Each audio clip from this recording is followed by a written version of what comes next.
Hey ladies and gents, this is King Lear and welcome back to Proceed to Checkpoint.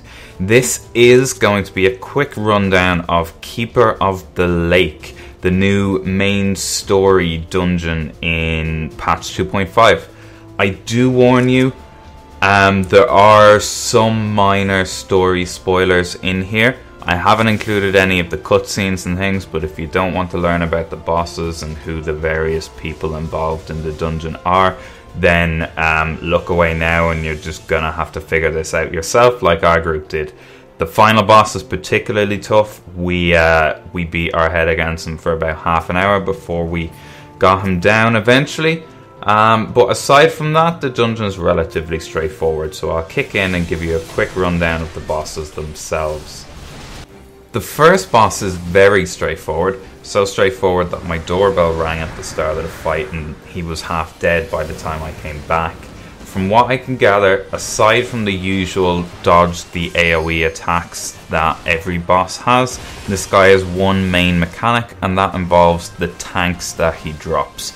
Periodically during the fight, he will drop tanks on the floor. He will suck them into himself and cast an explosive attack on himself to explode those tanks. Similar to the bombs in Brayflocks, you can just attack the tanks to knock them in the direction you're facing when you attack them. So just attack the tanks, get them away from the boss and away from the group, and you should be fine.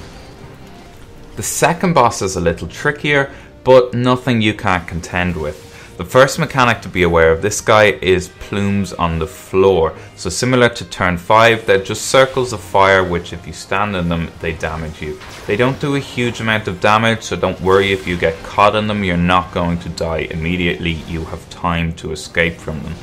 At the start of the fight, he will go to the edge of the arena and just go along the edge, dropping these circles behind him. That makes them very easy to avoid at this stage. Later on in the fight, it'll get a little bit more complex and he'll target a player in the group. They will get a targeted icon above their head to let them know they've been targeted.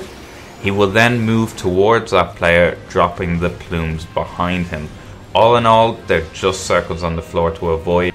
Another mechanic to be aware of with this particular boss is occasionally during the fight he will summon adds. They're really weak, they don't take much to kill. The only challenge with these is dodging everything else happening around you while you kill them. The only other big mechanic in this fight to be aware of is the boss's flamethrower attack. This is a large conal attack that spreads out quite a distance in front of him. The thing to pay attention to with this one is it's a channel. So even after the targeting cone has disappeared, the animation still plays on and you'll still get hurt. That is very different to a lot of the other mechanics in Final Fantasy fights, where once the targeting thing has gone, you're safe, you can move back into that area. This is a channel, do not move back in there while he's still casting.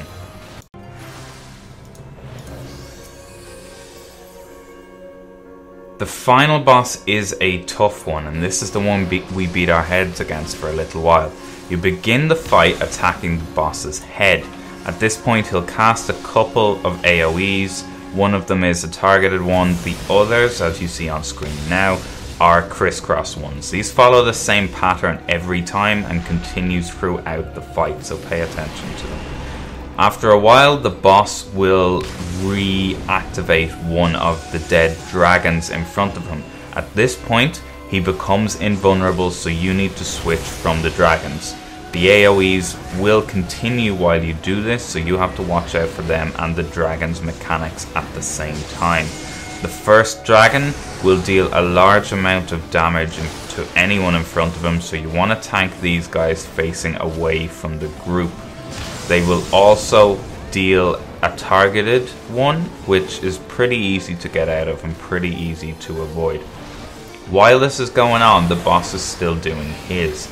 There's nothing more to this at this stage of the fight other than just dodging the AoEs of the big dragon, his crisscross ones, and the AoEs of the smaller dragon, which are just targeted ones, and keeping him facing away from the group. It sounds easy, but with all of this going on, it's reasonably complex. This stays going on for a while dodging all of the AoEs until the next phase of the fight. When the dragon is at about 50%, an ad will spawn. The DPS need to kill this ad as soon as possible. Once the ad is down, a magic tech field generator will spawn where he died. You activate that and stand in it. This will protect you from the boss's gigantic blue AoE that pretty much takes up the whole arena. That's why it's so important to get the ad down quick, to give you time to activate the magic tech generator before the boss casts his gigantic attack. Once that's done, the gigantic attack is over, the shield will disappear and you go back to killing the dragon again. The same pattern as before continues until the dragon itself has died. Once the first of the smaller dragons is dead, you would turn to attacking the large dragon's head itself. Now, the same cycle of area of effect spells will continue while you attack the head, but you won't be attacking it for long. After a while, wailing on him, dodging it, he will summon the second of the dead dragons. This is similar to the first stage. The boss is invincible. You at this stage must kill the second dragon. There's a number of mechanics to be aware of with this second dragon, however.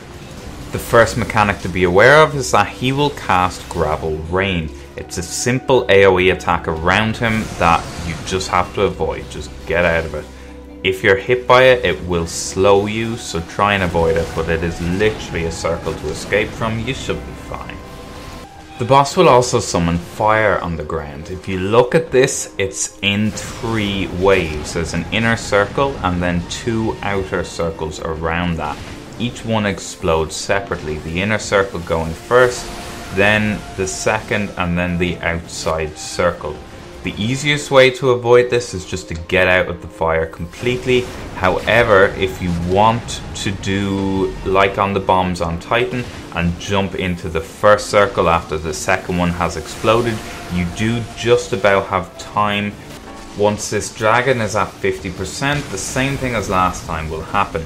He will spawn an ad. You need to kill that ad, activate the shield, and get under the shield to avoid the boss's big attack. Once the big attack is gone, back out, continue with killing the dragon. I should also mention that while this isn't what we did in this particular fight, this is where I recommend using your limit break to damage this dragon. When you kill this dragon, you just have to attack the boss for a little while and he's dead. This dragon, after the boss's large attack, after the shield is gone, gets an invulnerability buff, so he takes a lot less damage. So this is where your limit break is going to come in handy to get this second dragon down quickly. Once the second dragon is down, back on the boss's head, wail away at him for a little while, and he's dead. That's it. Dungeon done. Congratulations, guys. If you've enjoyed this, like and comment and let me know. If you have any tips to suggest to people, leave it in the comments as well. This was day 1. It's not going to be 100% accurate. Better tactics are going to come out. And hit subscribe if you've enjoyed the content, and we'll have some more Final Fantasy stuff coming up with the patches.